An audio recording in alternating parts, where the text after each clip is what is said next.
Millət vəkili Bəhruz Məhərrəmov bizimlə hazırda birbaşa bağlantıdadır. Bəhruz müəllim, axşamınız xeyir olsun. Axşamınız xeyir olsun. Bəhruz müəllim, dövlət başçısının da vurğuladığı kimi Türk dünyası 21-ci əsrdə nüfuzlu geosiyasi güc mərkəzlərinə birinə çevrilməlidir, dedi dövlət başçısı. Əslində biz vurğuluyuruq ki, Türk dünyasının ortaq tarixi, etnik və mədəni bağlılığı var. İndi yeni bir inkişaf strategiyası, yeni bir mərhələ görünür. Bugünkü müzakirə olunan mövzular da əslində bununla bağlı bir mesajdır. Siz nə düşünürsünüz? Hansı prioritetlər durur artıq TDT-nin qarşısında? Təşəkkür edirəm. Həqiqətən də Türk dünyası özünün çox mühüm, vacib əməkdaşlıq dövrünü yaşamaqdadır. Və dövlət başçımız da bilirsiniz ki, bütün bəyanatlarında yalnız real zəminlərə söykənərək müvafiq olaraq vədlər və yaxud niyyətlər ifadəsini ortaya qoyur hər zaman.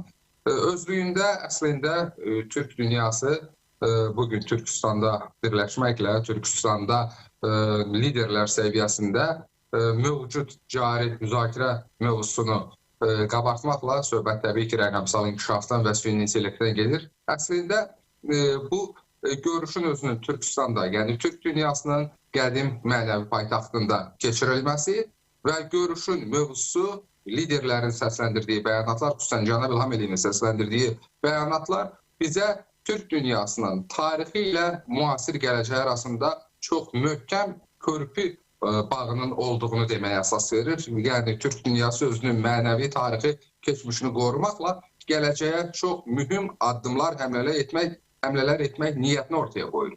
İkincisi, bilirsiniz ki, özlüyündə süni intellekt və rəqəmsal inkişaf, rəqəmsal infrastruktur bu yalnız iqtisadi məsələ deyil. Bu, həm də dövlətlərin milli təhlükəsizliyi, suverenliyi məsələsidir və müasir dövrdə bugün Türk dünyasında, xüsusən bir daha qeyd edirəm, liderlərin ritorikasında biz nəyə şahidlik etdik?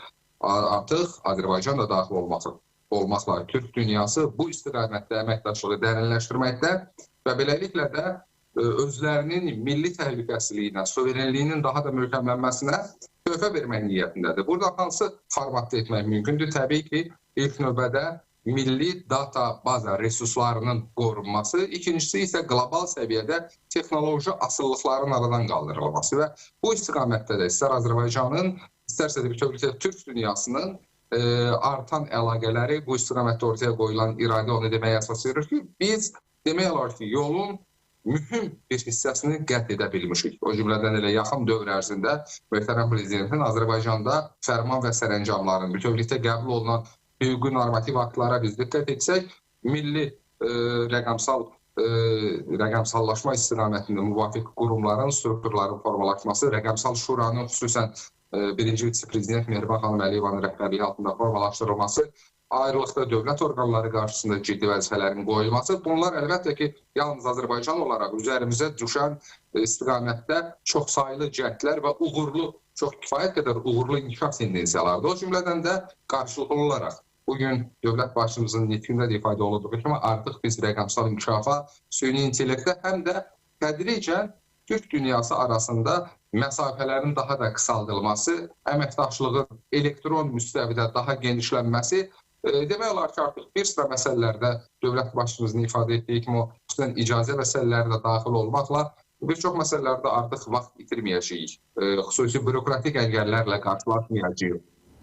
Həmçinin bilirsiniz ki, yeni dövrdə biz artıq orta dəhlizin özünün məhz Türk dünyasının rolu sayəsində rəqəmsallaşmasına şahidlik etməkdəyik. Cənab Prezidentin də ifadə etdiyi kimi artıq Xəzərin dibi ilə Qazaxıstanla Azərbaycanı birləşdirən fibro optik müvafiq xətlərin artıq istifadəyə demək olar ki, hazır olması yaxın dövrlərdə istifadəyə veriləcək. Bu tam yeni mənada, tam yeni bir dövr deməkdir. Yəni artıq bu yalnız Türk dünyasını əlaqələndirən bir sistem olmayacaq.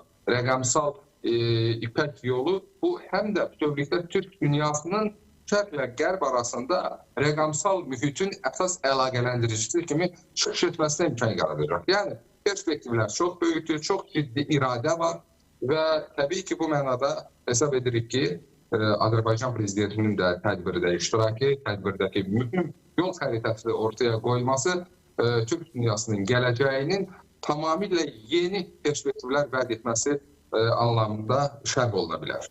Bəhruz müəllim, çox təşəkkür edirəm yayıma qatıldığınız və şərhiniz, dəyərləndirməniz üçün.